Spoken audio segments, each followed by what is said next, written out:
আর এবার যে খবর আপনাদের জানাবো, চিকিৎসায় গাফিলতির অভিযোগ, শিলিগুড়ির ফুলবাড়িতে নার্সিং হোমে ভাঙচুর, স্থানীয় সিপিএম নেতার মৃত্যু ঘিরে রীতিমতো ধুমধুমার পরিস্থিতি।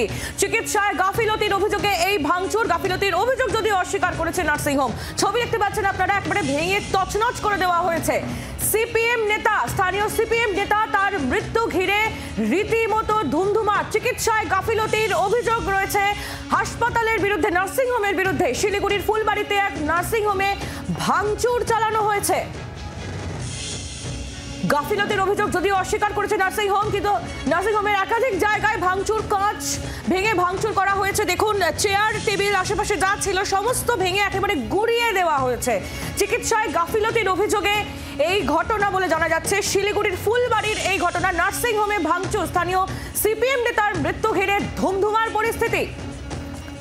ঠিক কি অভিযোগ উঠে আসছে আমরা জানবো। নারায়ণ সিংহ রায় আমাদের প্রতিনিধি রয়েছেন আমাদের সঙ্গে। নারায়ণ, নার্সিং হোমের বিরুদ্ধে কি অভিযোগ? পাল্টা নার্সিং হোম কর্তৃপক্ষই বা কি বলছে? গতকাল যে ভাঙচুর করা হয়েছে, মধ্যরাতে ব্যাপকভাবে ভাঙচুর করা হয়েছে শিলিগুড়ি ফুলবাড়ির লাগোয়া একটি বেসরকারি হাসপাতাল। যতটুকু জানা গেছে পরিবারের তরফ থেকে, অর্থাৎ মৃতের পরিবারের অভিযোগ যে তাদের কাছ থেকে নার্সিং হোম কর্তৃপক্ষ মৃতের যে শারীরিক অবস্থার অবনতি এই সম্বন্ধে কিছুই নাকি তাদের জানা ছিল না, তারা কোনোভাবেই অবগত ছিল না। হঠাৎ করে তাদের জানানো হয়েছে যে তাদের যে পেশেন্ট ভর্তি রয়েছে তার মৃত্যু হয়েছে। যা নিয়ে শুরু হয় নার্সিং হোম কর্তৃপক্ষের সাথে বচসা, এরপরেই কিন্তু শুরু হয় ব্যাপকভাবে ভাঙচুর।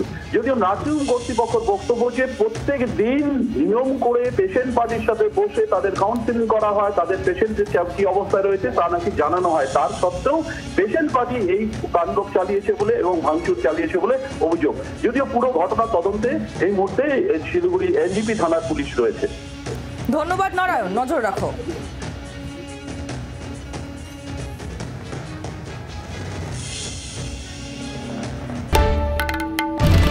বাংলার আওয়াজ, বাঙালির আবেগ, জি 24 ঘন্টা।